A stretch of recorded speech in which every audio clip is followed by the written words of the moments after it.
2019년 1월 24일 예수님 메시지 말씀 요한복음 14장 15절에서 27절 너희가 나를 사랑하면 나의 계명들을 지키리라. 또 내가 아버지께 기도하겠고 그분께서 다른 위로자를 너희에게 주시리니 그가 너희와 함께 영원히 계시리라.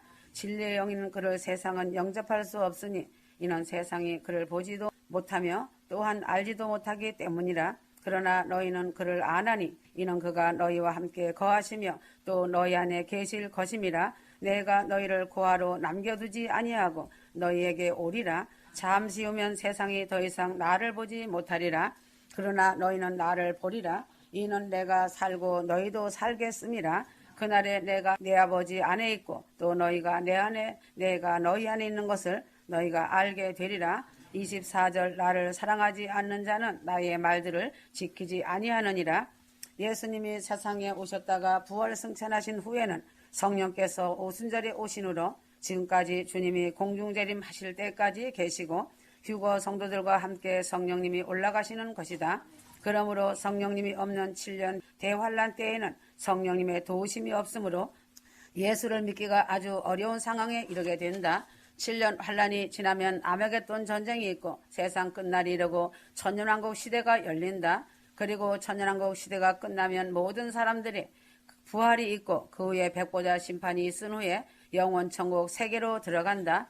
예수를 믿지 않던 자들과 마귀와 그 무리를 쫓던 거짓 선지자, 귀신, 미혹의 영 등 악한 모든 영들은 영영한 불못에 던져지고 세상은 사라진다. 그러므로 하나님께서 왜 성령을 믿는 자들에게 보내셨는가? 그 이유가 반드시 있다.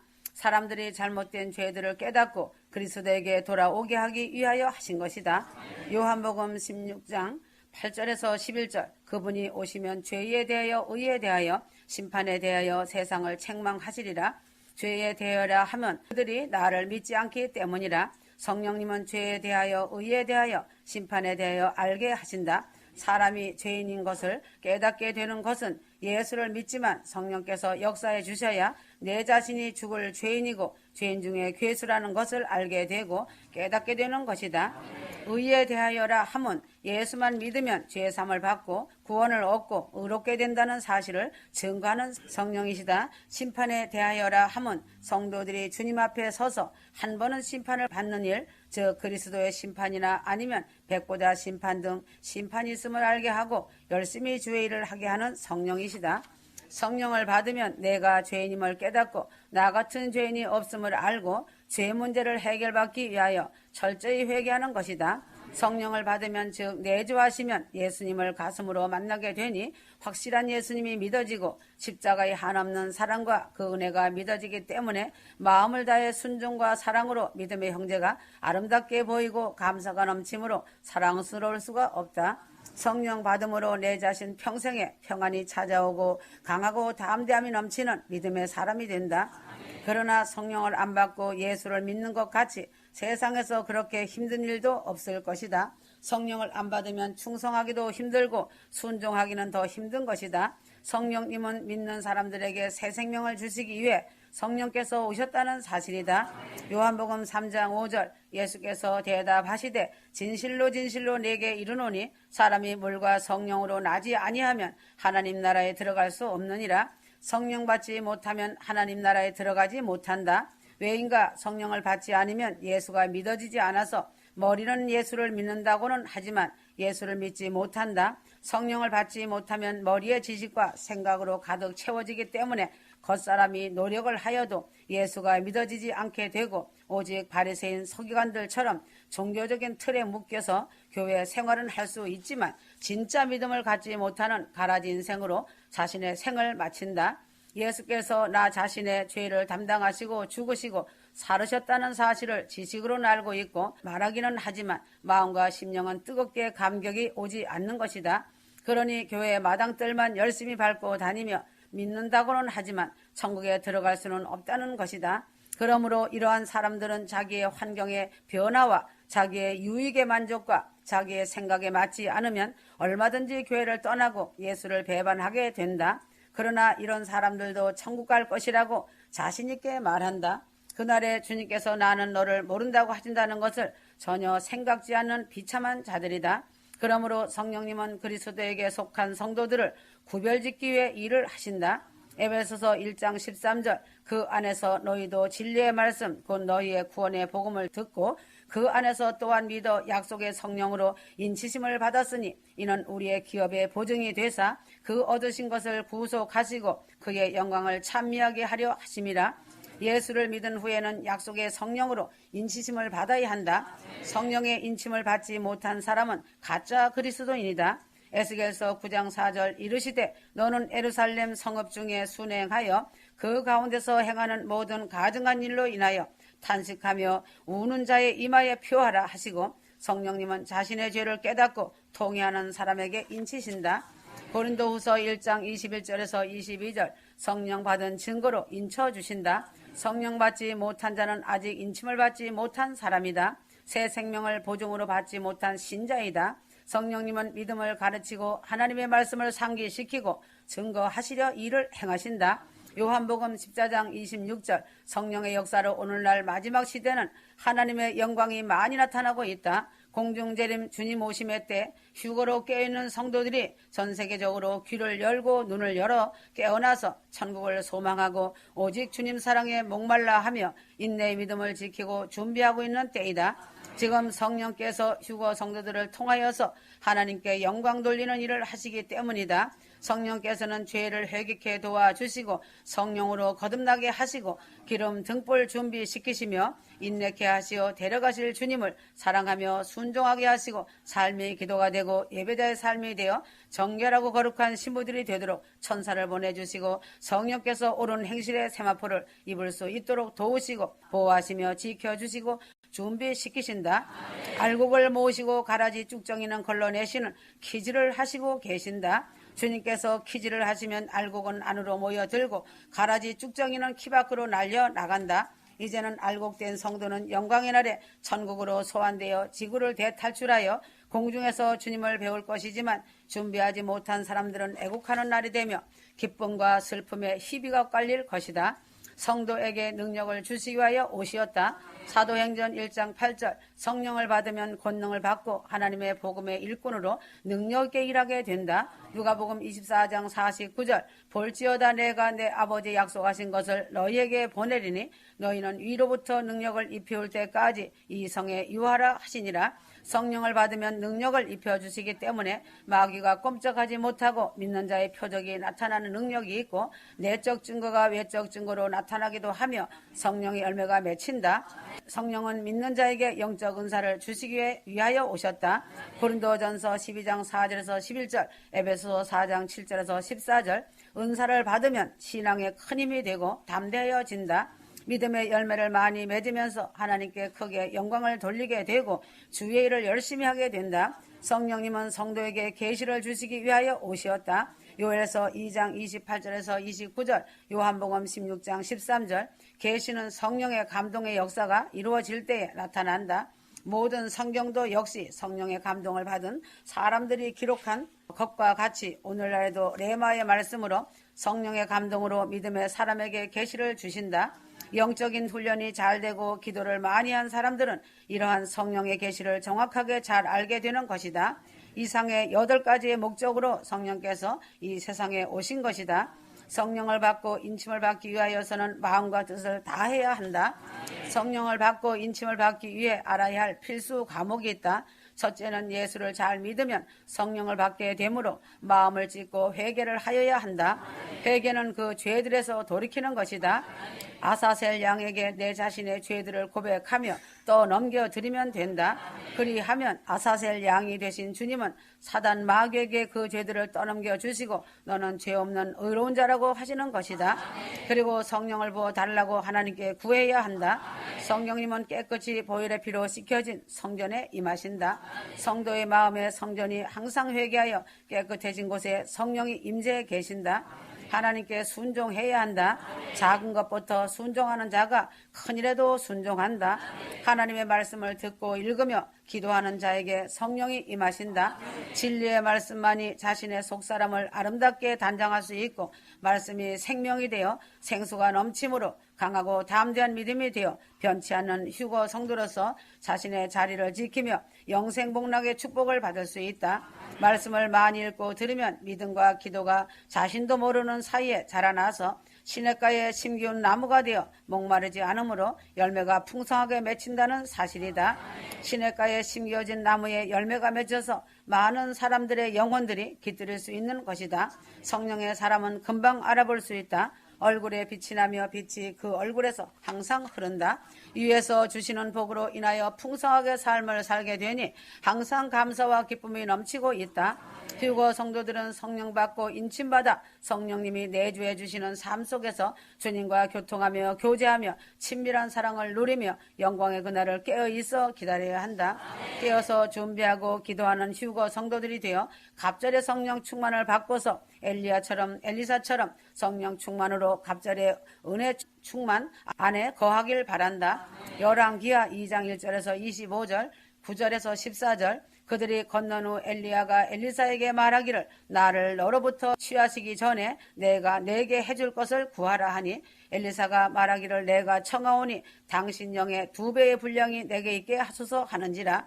엘리사는 평범한 농부였다. 농부 중에서도 조금 부유한 농부에 속하여서 소 12마리를 갖고서 밭을 가는 부자 청년이었다. 엘리사는 평범한 가운데서도 평소에 열심히 하나님을 섬기며 살아갈 때에 하나님께서 엘리사를 택하여 엘리야 선지자를 보내었다. 열왕기상 19장 16절 또 님시 아들 예후에게 기름 부어 이스라엘을 다스리는 왕이 되게 하며 또 아벨무 홀라의 사밧의 아들 엘리사에게 기름 부어 내 대신 선지자가 되게 하라. 하나님은 성실히 일하면서 열심히 마음속으로 하나님을 섬기는 엘리사를 기억하시고 엘리사를 엘리야의 후계자로 선택하시었다.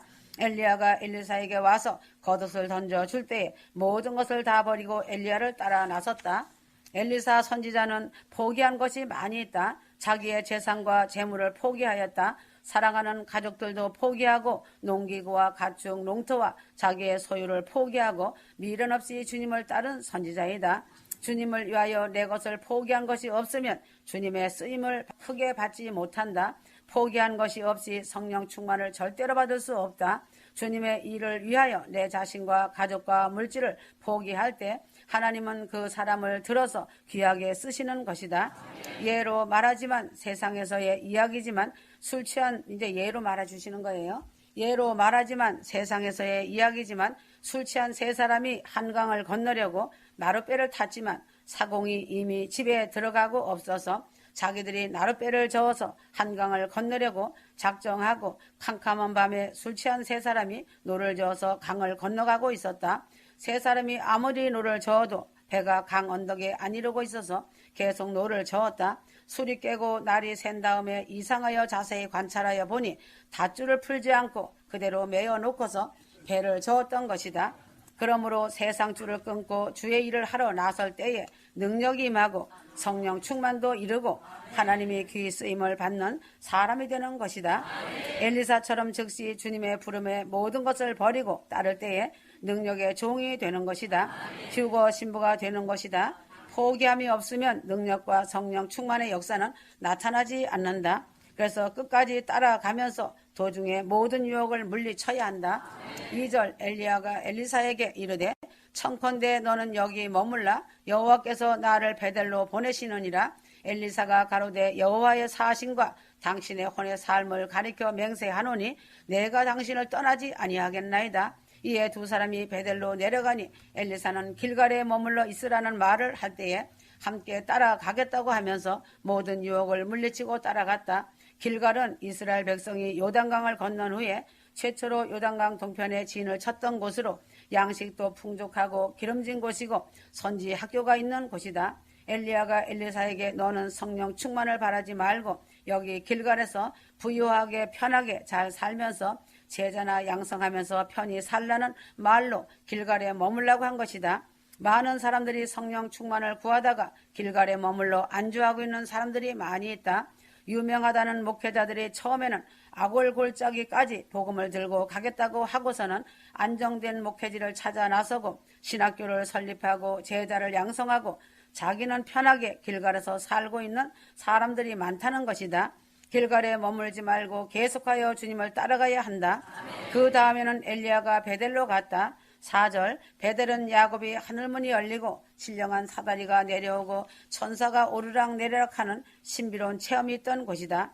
너는 그러한 신비로운 꿈의 세계에서 머물러 있으라는 말을 할 때 엘리사는 나는 물질 축복보다 신비로운 꿈의 세계에서 사는 것보다 성령 충만을 원하나이다 하고 계속 따라 나섰다. 다음에는 여리고로 갔다. 여리고는 악한 자들이 많고 강도가 많은 저주를 받은 땅이다. 고난의 세계를 상징하는 것이 여리고이다. 엘리사는 고난을 두려워하지 않고 고난을 맛볼지라도 성령 충만 받기를 위하여서는 여리고까지 따라갔다. 다음에는 요단강을 건넜다. 엘리야가 말하기를 나는 요단강을 건너니 너는 여기 있으라고 말할 때에 당신과 함께 요단강도 건너가겠다고 말을 하였다. 요단강을 건너는 것은 인생의 마지막 종지부를 찍는 것이다. 마지막 죽음의 장소를 요단강으로 표현한다. 엘리사는 최후의 생명을 마지막 순간까지 갑절의 영감을 얻기 위하여 성령 충만을 받기 위하여 뜻을 이룰 때까지는 죽음이라도 각오하고 끝까지 따라가겠다는 결심을 보였다. 엘리사가 엘리야보다 더 큰 능력의 선지자가 된 것은 이러한 믿음으로 세상 물질의 편안한 안락과 신비적인 체험과 고난의 위험을 마지막 순간까지 성령 충만을 위하여 끝까지 따르는 갑절의 영감을 바라는 욕구가 있었기 때문이다. 그러나 분명한 기도가 있었다. 9절 엘리야가 엘리사에게 이르되 나를 내게서 취하시기 전에 내가 내게 어떻게 할 것을 구하라. 엘리사가 가로되 당신의 영감이 갑절이나 있기를 구하나이다. 휴거 성도들은 주님이 무엇을 하여 주기를 원하냐고 말을 할 때에 분명하게 똑똑히 즉시 대답할 수 있어야 한다. 하나님이 솔로몬에게 나타나시어 내가 내게 무엇을 줄꼬 하고 물으실 때에 솔로몬은 지혜를 달라고 분명하게 즉시 말한 것처럼 평소에 분명한 확실한 꿈을 가지고 소원을 가지고 있어야 그러한 답이 즉시 나오는 것이다. 엘리사는 엘리야가 물을 때에 즉시 갑절의 영감을 달라고 구하였다. 원한의 기도를 할 줄 알아야 그 원한이 풀어지는 것이다. 갑절의 성령을 주소서. 목표가 분명한 기도가 있어야 한다. 이 목표를 이루기 위해서는 길갈과 베델과 여리고와 요단강을 다 건너고 포기한 것이다. 엘리야는 네가 어려운 일을 구하는도다 하였다. 그러나 갑절의 성령 충만은 심히 어려운 일이다. 11절에서 12절 두 사람이 행하며 말하더니 호련히 불수레와 불말들이 두 사람을 격하고 엘리야가 회오리 바람을 타고 승천하더라. 엘리사가 보고 소리 지르되 내 아버지여 이스라엘의 병거와 그 마병이 하더니 다시 보이지 아니하는지라. 이에 엘리사가 자기 옷을 잡아 둘에 찢고 엘리야의 몸에서 떨어진 겉옷을 주워 가지고 돌아와서 요단 언덕에 서서 엘리야의 몸에서 떨어진 그 겉옷을 가지고 물을 치며 가로되 엘리야의 하나님 여호와는 어디 계시나이까 하고 저도 물을 치매 물이 이리저리 갈라지고 엘리사가 건너니라. 불병거가 나타나고 회오리 바람이 일어날 때에 갑절의 성령 충만이 일어나지 않았다. 소리쳐 부르짖으며 내 아버지여 내 아버지여 이스라엘의 병거와 마병이여 하면서 부르짖으며 소리칠 때에도 갑절의 성령 충만이 임하지 않았다. 그 기도를 외쳐 크게 하니 그 불병거 속에서 엘리야의 겉옷이 떨어졌다. 엘리야의 겉옷이 떨어졌어도 갑절의 성령 충만은 임하지 않았다. 엘리사는 자기 옷을 둘로 찢어버렸다. 둘로 찢어버린 것은 다시 세상에서의 그 옷은 입지 않겠다는 의미이고 회개를 말하는 것이다. 사람이 옷을 입을 때는 이미 범죄한 죄인이 된 것이다. 사람은 원래 하나님의 영광의 옷을 입고 살다가 범죄하니 하나님의 영광이 떠나니 수치가 드러난 것이다. 그 위에 옷을 만들어 입다가 다시 그 옷을 회개함으로 찢어버리고 다시 하나님의 영광의 옷을 입을 때에 크신 은혜와 사랑으로 하나님의 영광의 나라에 들어가게 된다는 것이다. 아담과 하와도 선악과로 인해 범죄했을 때 하나님이 짐승의 가죽으로 옷을 만들어 부끄러운 수치를 가려주고 짐승 가죽으로 옷을 입히셨다. 아담과 하와의 죄를 짐승에게 하나님은 떠넘기신 것이다. 철저한 회개를 할 때에 갑절의 영감이 임하게 된다. 자신의 더럽고 누추한 죄의 옷을 찢어버리지 않으면 하늘에서 내려오는 영광의 옷을 입을 수가 없다. 누가복음 24장 49절 볼지어다 내가 내 아버지 약속하신 것을 너희에게 보내리니 너희는 위로부터 능력을 입히올 때까지 이 성에 유하라 하시니라. 휴거 성도들은 새로운 능력의 옷을 입어서 성령 충만함을 입고 살아야 한다. 휴거 성도들은 썩어진 죄의 옷을 다 찢어 버리고 하늘에서 내려온 권능의 두루마기를 받아 입고 엘리사는 달라졌다. 엘리사는 하나님의 인증을 받는 사람이 되었다. 휴거 성도들은 하나님의 인증받는 사람이 되어야 한다. 하나님 앞에 구원받은 것을 양심이 인증하고 가족들이 인증하고 이웃들이 인증하고 마귀가 두려워하며 인증하고 하나님 아버지가 인증하는 사람이 되어야 한다. 하나님의 영광을 위하여 가족과 부모와 권력을 위해 이웃을 위해 헌신하는 삶을 살며 소금과 빛의 삶을 살아야 한다. 13절에서 14절 엘리야의 몸에서 떨어진 겉옷을 주워 가지고 돌아와서 요단 언덕에 서서 엘리야의 몸에서 떨어진 그 겉옷을 가지고 물을 치며 가로되 엘리야의 하나님 여호와는 어디 계시나이까 하고 저도 물을 치매 물이 이리저리 갈라지고 엘리사가 건너니라. 휴거 성도들은 갑절의 성령 충만을 받아서 휴거 준비 잘하고 갑절의 능력을 가지고 부모와 가족과 권력과 친척과 이웃을 하늘의 미랄로서 큰 구원을 위해 말씀과 찬양과 기도와 순종으로 하나님의 영광을 위하여 삶이 빛이 되는 휴거 성도들이 되길 바란다. 말씀은 막힌 것을 뚫어주고 죽은 물을 생수로 지옥 갈 사람을 천국 갈 사람으로 영적 문둥이를 고치고 영적 거지를 영생 생명으로 영적인 소경된 자들의 눈을 열어주는 엘리사와 같은 참된 휴거 신부들이 되어 주길 바란다. 휴거는 준비된 자, 죽은 자만이 갈 수 있는 영광이다. 아멘.